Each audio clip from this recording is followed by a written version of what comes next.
Hey everyone, welcome back to my channel Scale Up. In this quick tutorial, I will show you how you can change the patterns of vehicle motion clue in iPhone. It's super easy to do. Let's get started. Open up your iPhone settings and then go to accessibility. There you will find motions. Click on that and then go to vehicle motions clue. In this you will see this customizing appearance. Once you click on that, you will see on the top pattern. Once you click on that, you will get these two options over here.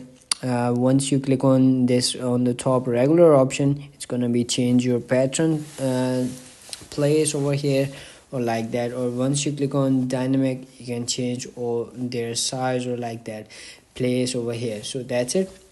That's how you can customize vehicle motion clue pattern. If you found this video helpful, don't forget to like my video, subscribe my channel Scale Up, and also drop me a comment for more tips and tricks videos. Thanks for watching. See you in the next video. Have a nice day. Bye bye.